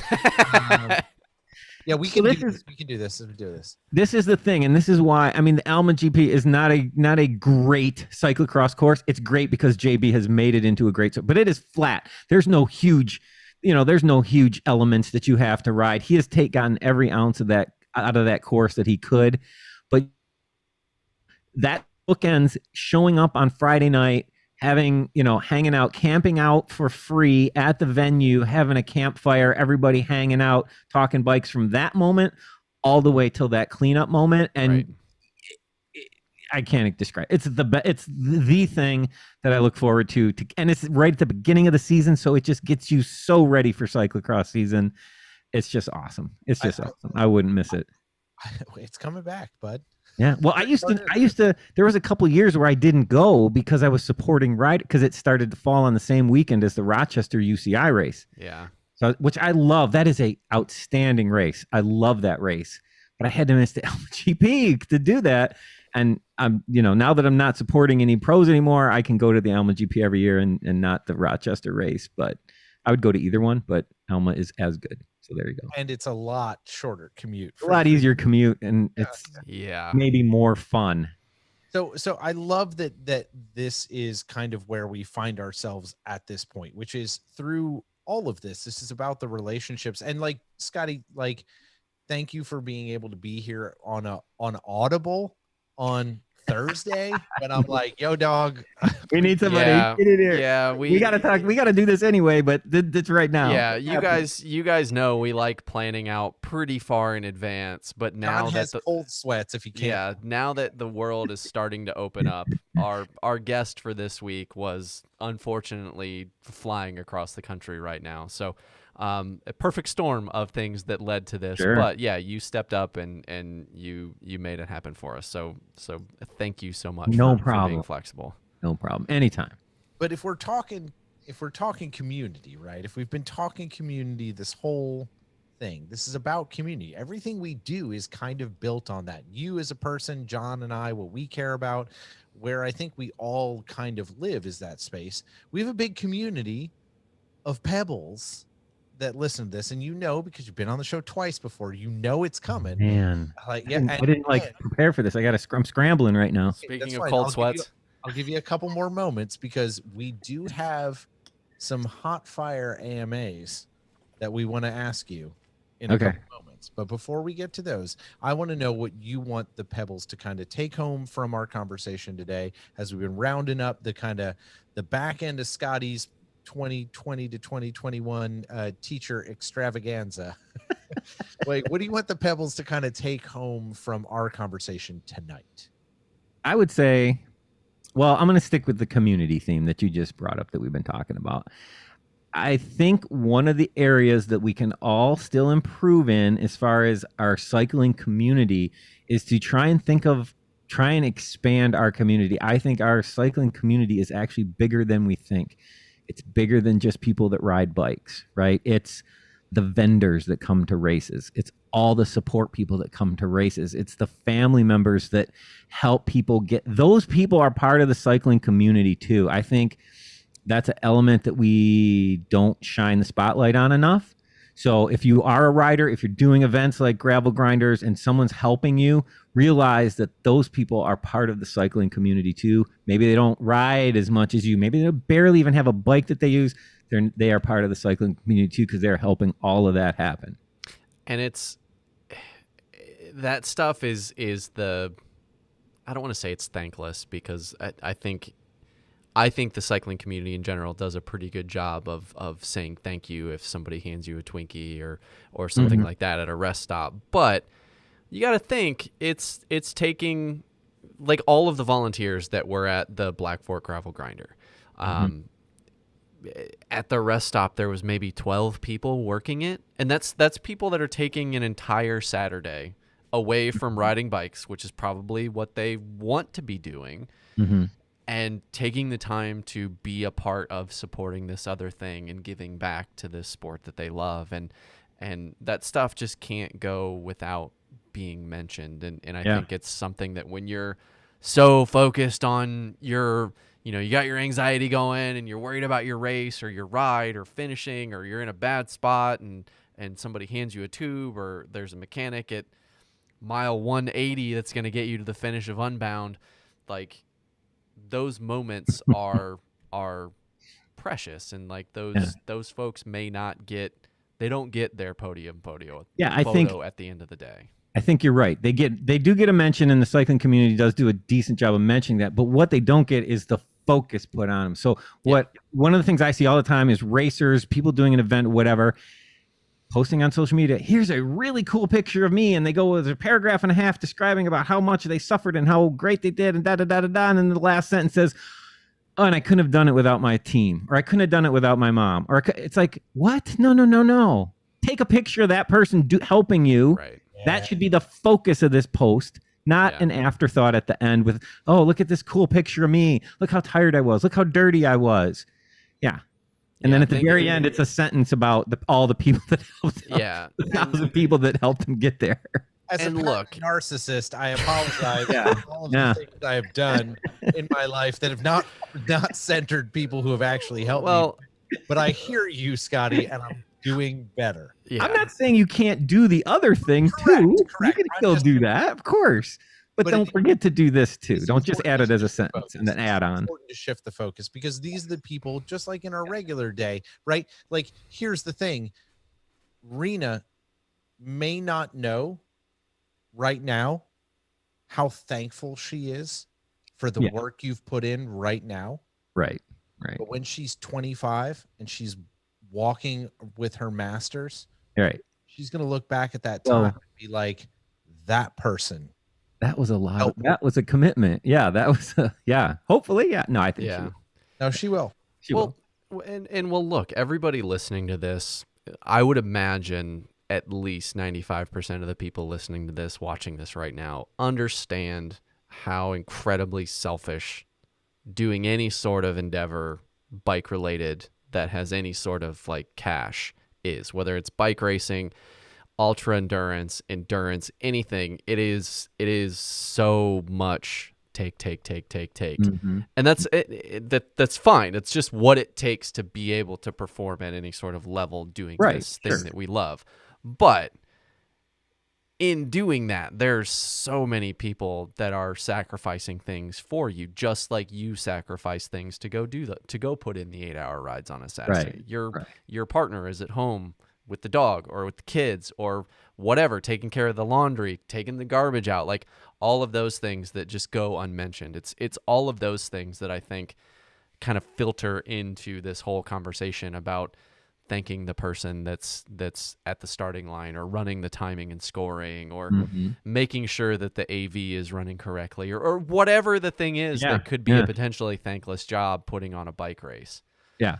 Yeah. You can take the focus off yourself just for a second. You can put it right back, but pay attention. And if it's somebody who, they don't like to be on my social media, then take a picture of what they did for you. Right. Or something. Shift that focus onto them just for a second. You can put it right back on yourself in a minute. But I think that's something we need to do better as a cycling community. It's a good note for all of us. Shift the shine, right? Shift the shine. Shift the shine. Yeah. You're getting that shine. Shift the shine, right? Ian Boswell did it brilliantly this past weekend. Shift the shine. He's like, yeah, I won this thing. Don't care. What I care about is trans rights and taking care of those people. Yeah. That's how you shift the shine. So shift the shine. I think That's awesome. This is a good takeaway for us. Scotty, this has been good. You need to stay on the line because we have some. John has not even put them into our document. They are that good because he doesn't want me to see them ahead of time. Oh my goodness. Well, this is the benefit of doing this live is you can have people submit questions early, and then it means that they need to hang around the entire time and just listen to us ramble. Perfect. It's perfect. Yeah. So, Pebbles, thank all of you for being here tonight. Old, new. If this is the first time you've joined us, we hope you come back and go back in our back catalog. We have 3 previous seasons that we would love for you to listen to. Awesome guests, great folks like Scotty and David, who have been with us since pretty much the jump. They've been big fans and so glad to have them as friends in this journey. Make sure to you subscribe, engage, do whatever you can do. Click the like button, do all that. Go to gravelot.com.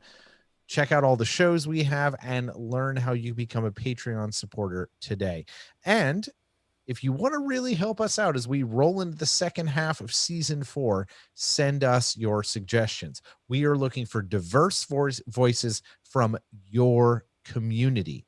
If you've got somebody who's doing something awesome in bikes and they have cool things going on, please send them our way. We'll do our best to get them on the show. John? Caveat to that. Yeah.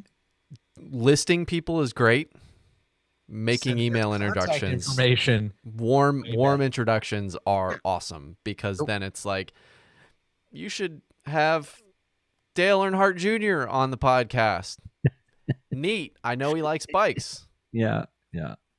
That's great. I don't know him. No Dale Earnhardt Jr. No Dale Earnhardt Jr.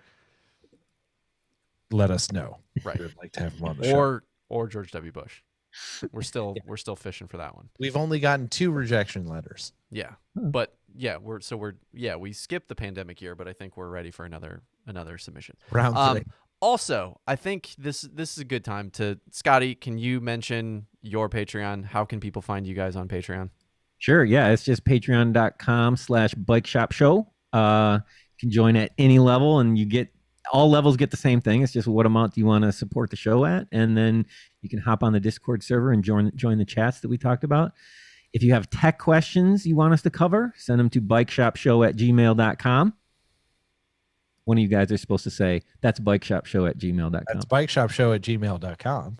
And if you want to get me on social media, it's just at bikeshopshow on both Twitter and Instagram.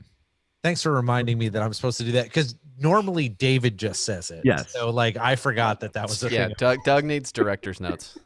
I do. Yeah. Okay. So as we said in the beginning of the show, and as Doug just said, and as you heard Scotty talk about it as well, like we can't keep bringing this stuff to you guys each and every week without your support.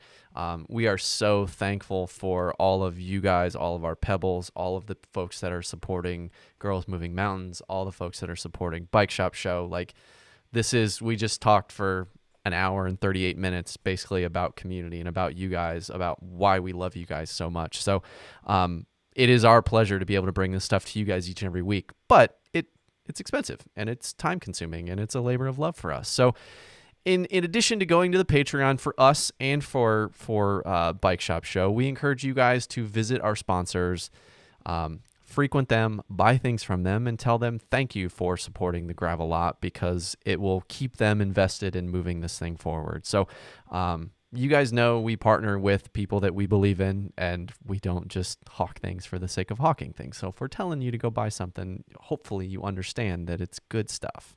Absolutely. And I'm not wearing it right now because I'm not on a bike, but our wardrobe for this week's show is always provided by our good friends at Be Free Ride Bike Cycling Apparel. We're now into our third year working with Adam and his entire team, and we are always blown away by the quality, attention to detail, and the turnaround time on all the apparel that we have worn from BFRB. So make sure to head on over to bfrbcycling.com and take a look at how they can help you get yourself outfitted or your entire team with just what you need for the 2021 summer and fall riding seasons. So while we're trying to do ad reads, the person that is responsible for this next business is making me laugh here on our comments, but I'm going to try and make it through this. That Dan and Grimpore Brothers Coffee has been such a huge partner for us for a couple years now. Since right now, is he before we joined the Whiting a Podium, Dan has been somebody that has become family to us. And if you guys aren't familiar with Grimpore Brothers, go to grimporebrothers.com now. Check out all of their blends. But as Doug mentioned in the intro, there is a brand new blend. Doug, off the top of my head, I do not remember the name of it. I'll look it up. I'll check it out. But this is just one in a long line of products that Dan is making that have part of the proceeds going to actual causes. So you can go to grimporebrothers.com, check out all of the blends, pick out the one that you like the best, or pick out the cause that you want to contribute to. And those funds are going to go to help, whether it's an event, whether it's an athlete. In this case, it was Jessica's Pride Roast. There you go, Jessica's Pride Roast. And for you guys not familiar, if you want to go to the Gravel Lot, you can go to the Pink Blue White podcast, and you can see her appearance on the first and inaugural episode of the Pink Blue White podcast, and you can get a little bit more of her story. So then you feel a little bit more invested in purchasing her coffee. But to that point, Dan just said we should have Jay-Z on the podcast. So okay, good. Yeah. I guess I asked for that. Like, I kind of threw the alley-oop up Hova. Sure. Hova, can you come on the show, Hova? But for anyone with not Jay-Z money, if you want to get a free bag of coffee, you can subscribe to the Grimpore Brothers subscription service, and you will get one free bag of coffee when you subscribe for the coffee subscription service, and that is grimporebrothers.com.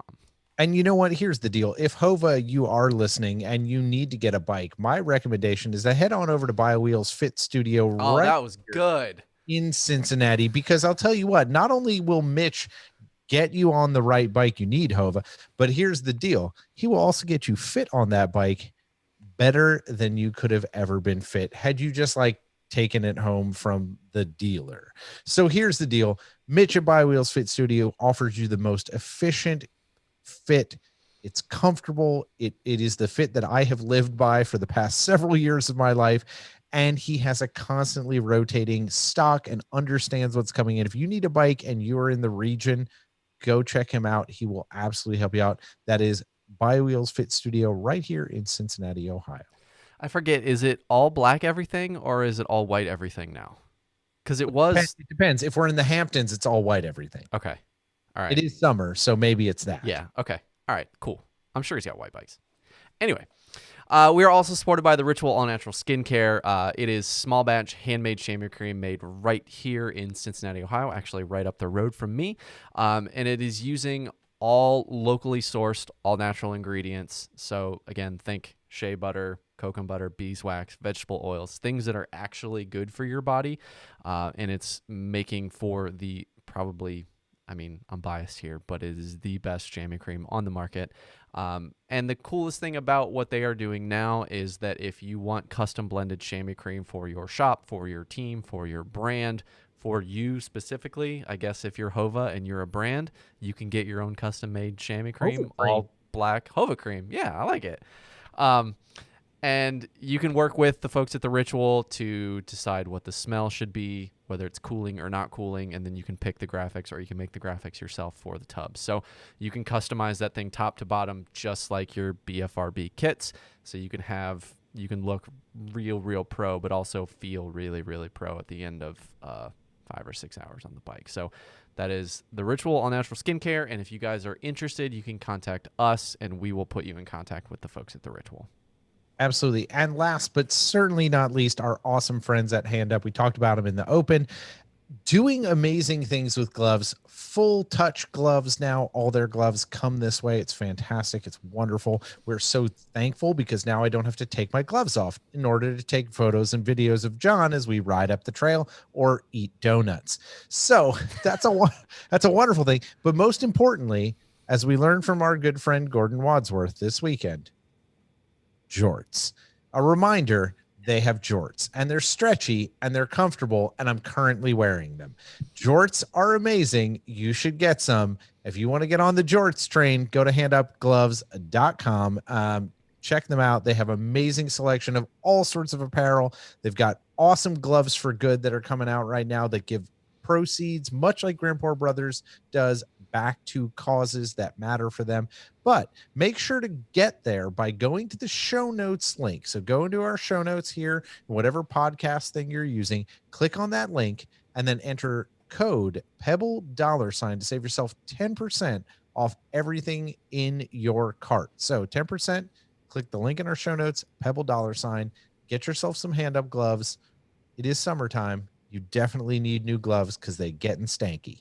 Yeah, and they got new metal gloves out that came out actually today, Tuesday morning. They're fantastic. And it says one of my favorite sayings, says in the hands, it says safety third. Yep.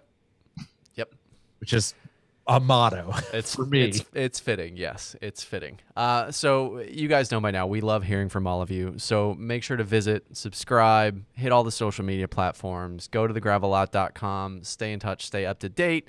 You can join the live shows every Tuesday. Tonight has been amazing. There's been so many people engaging on Facebook, YouTube. 6:30 p.m. Eastern time. I like to say probably New York time is what most people know it as.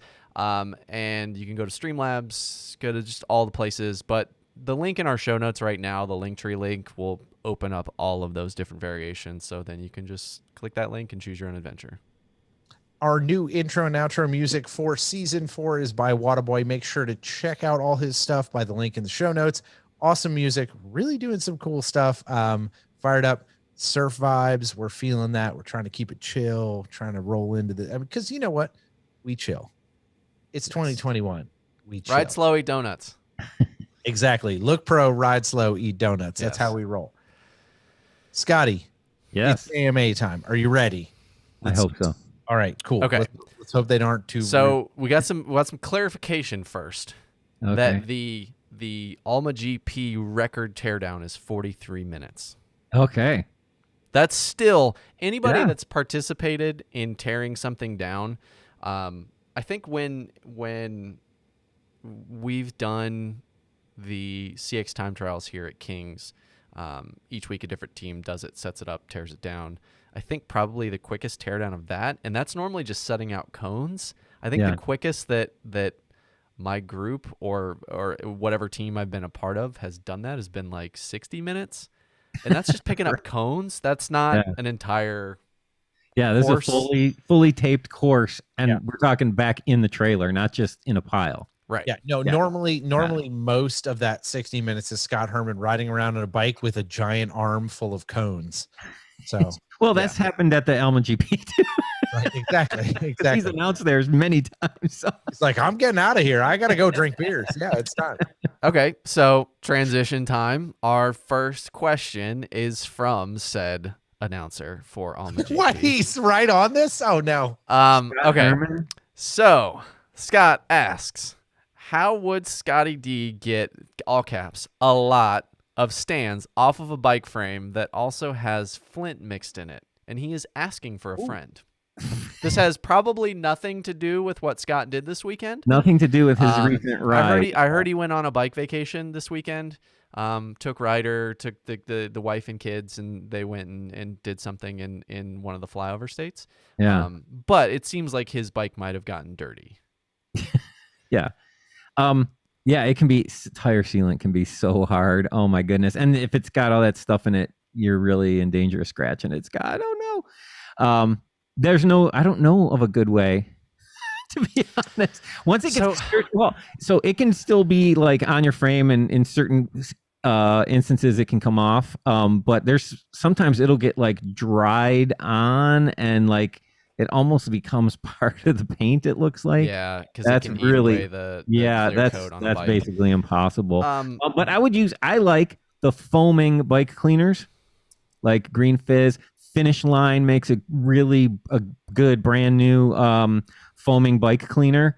I would just spray that on there, let it sit. I usually tip it up with and my bike stand with the rear wheel down and the bike pointing straight up in the air, and spray the whole thing and let it sit there and run off onto the floor, and then spray it again and again and again. So this was, I'm trying to think of what I used. I think I had just the regular pink Finish Line after the Ronda when I was following Doug at, and I 2 miles to go, and then he exploded a tire directly in front of me and covered me and the whole front of my bike. But yeah, I set it upside down in the shower and used the soap and let it sit. Didn't scrub it because it doesn't need scrubbing, because then you're running the risk of actually hurting the clear coat. And patience. Yeah. I was gonna say if you really need to, you could probably get into like a simple green that's a little bit more of an aggressive cleaner, but still won't hurt the paint. Yeah, make sure it's the bike specific one and not like the regular.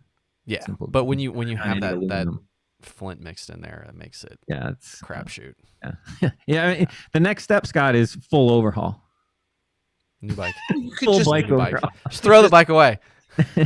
New paint. Like, this is my new finish. Like, it's like this patina. There you go. Yeah, it's Kansas patina. So in essence, what you should do is add to it. Put more sealant on it. He's gonna invent his own like gravel aero bike. He's gonna like shape all the sealant into like aero tubes. Yes. There you go. Perfect. I back it. Okay. Mr. Scott, any chance of any future episodes of the Hazy Vinyl Jive? Wow. That would be awesome. I would love to do that. We have to come up with a feed. We should think about doing a feed, you guys. I'm down with this. As long as I can come on and discuss like, you can discuss techno. No, I want to discuss like one of my favorite albums of all time. Okay. What is that? The Verve, Northern Soul. Oh, see, I'm totally unfamiliar with that. I thought you were going to look over there and pick it up. Like no, I was going to really be impressed there. all the records are in the basement. Actually, that's a good challenge of like, what if we're creating all these different shows between Pink Blue White and GMM and TGL and Bike Shop Show, like, where is our, I guess it would be, for lack of a better term, our parts bin? Like, maybe we should come up with Tyrus just don't want to come on and talk about Scott, and I'm here for it. I'm here for it. I mean, we've all got so much free time. Right. So one of David and my topics, we were talking about our bike adjacent topics. One of them was going to be the top 10 vinyl records to listen to in a bike shop while you're wrenching. That's good. You guys definitely need to do that. So we could do an episode like that. That would not quite be like Hazy Vinyl Jive, but that's awesome. I'm so glad someone asked about that. That is a blast to do, and I just love doing it. And I've had several people. I had someone email me and say, two of the records we did, Kind of Blue by Miles Davis and The Rise and Fall of Ziggy Stardust and The Spiders from Mars by David Bowie, and the guy was like, those two shows you did on those two albums have completely given me a new insight into, and I listen to them completely differently now since I listened to you talk about them. I'm like, dude, that is awesome. So yeah, We got to All do right. more of that. Fire it up. Fire it up. I like that. Yes. All right, John. Okay. What else we got in the That's all we got. I guess this is everyone's last opportunity to plug something into the chat if they want to get a question answered. No tech questions. All right. So I've got AMA. How much will it cost me to bring you 2 bikes and have you take all the things off one bike and then put them on the other one, Scott? Oh, So see, he just wants to swap his frame. It's really not a big deal. Just swap the frame. that's one of those things that sounds easy. Right. Oh man.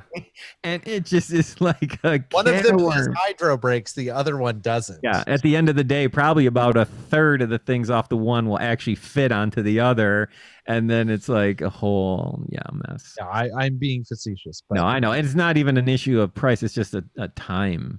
I would happily help you do it.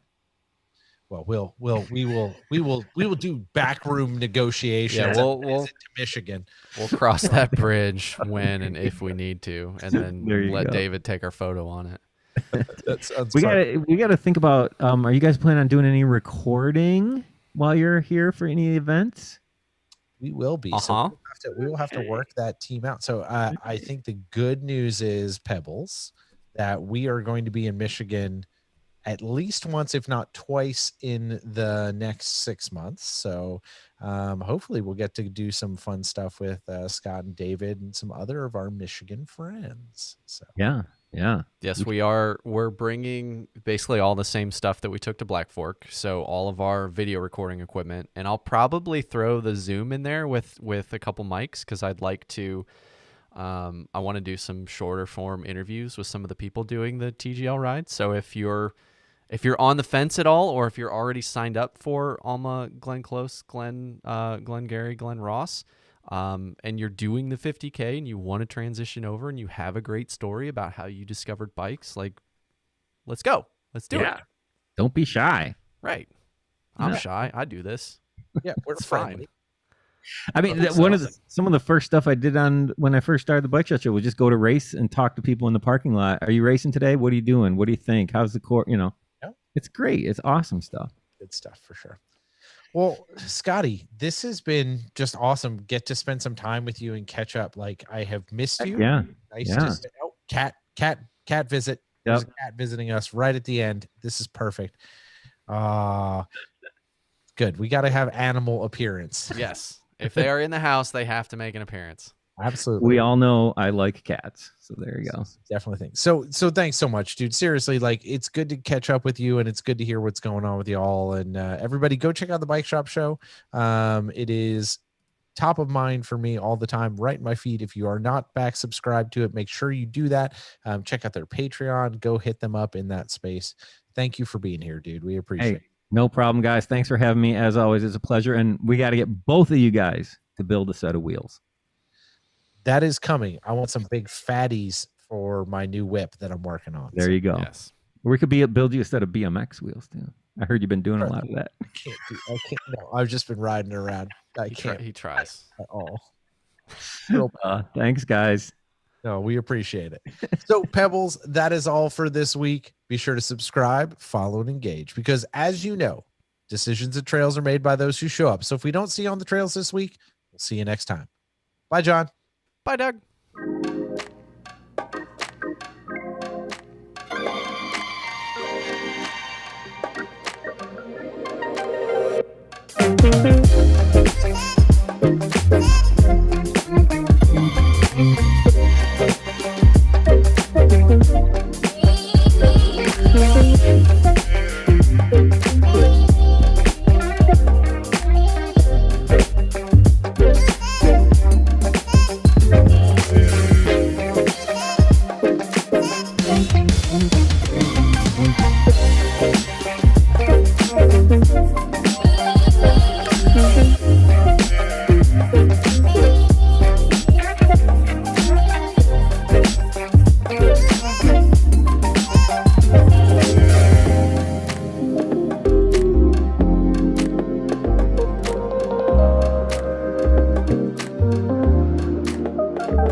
Thank